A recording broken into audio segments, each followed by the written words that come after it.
안녕하세요.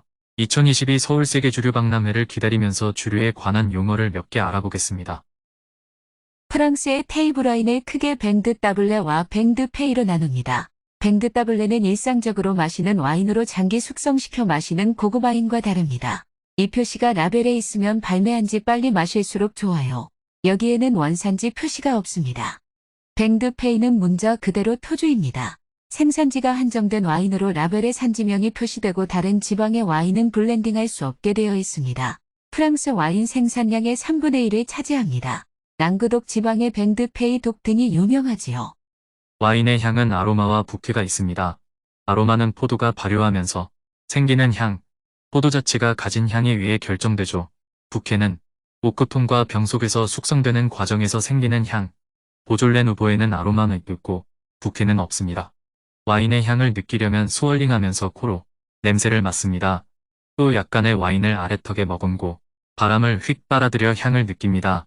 와인의 향은 600여 종이 알려져 있고 보통 꽃과 초목, 과일과 풀, 향신료, 숙성 냄새, 동물 냄새 등으로 표현합니다.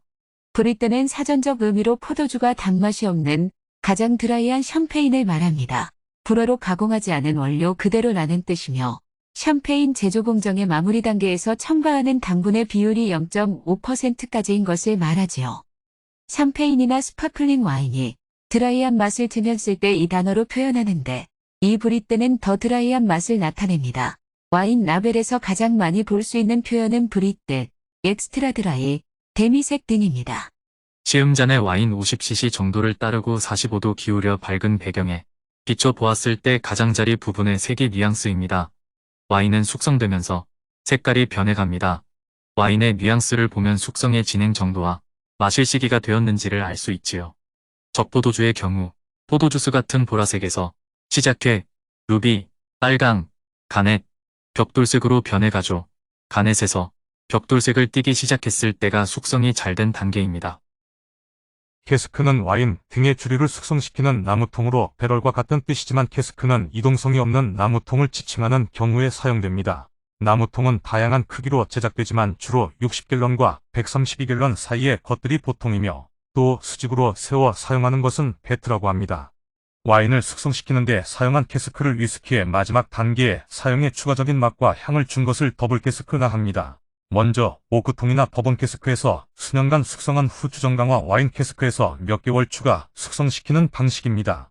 포트와인이나 세리주 캐스크가 흔히 쓰이죠. 프루프는 미국과 영국에서 사용하는 술의 도수, 단위로서 보통 위스키 같은 강한 술의 도수 표시에 사용됩니다. 럼주의 진위 여부를 가리기 위해 불이 붙는 럼주의 알코올 농도를 100%로 정한 것이 프루프를 사용하게 된 동기입니다.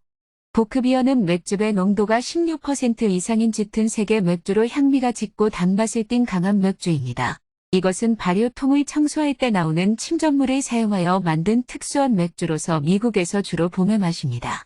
엿기름의 사용량을 늘리고 그 일부를 강하게 불에 쬐어 말린 후 홉을 잘 살려 은명 발효시킨 중세 독일의 짙은 맥주로서 13세기 초 독일 하노버의 아인베크에서 맥주 양조업자가 고안한 것으로 알려졌습니다.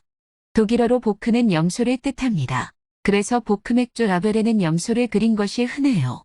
독일어로서 맥주 한 잔이라고 할 때 보크 한 잔이라고도 하죠. ABV는 알코올 음료에 대한 에탄올의 부피 농도를 100분율 %로 표시한 비율입니다. 많은 국가에서 표준으로 사용하고 있습니다. 프랑스의 화학자 조제프 루이 게이르삭의 이름을 따서 게이르삭 도수라고 부르는 나라도 있습니다.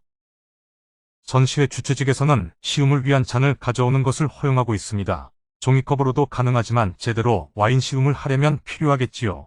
와인의 시음에는 맛과 향 외에 시각적 요소도 있기 때문이지요.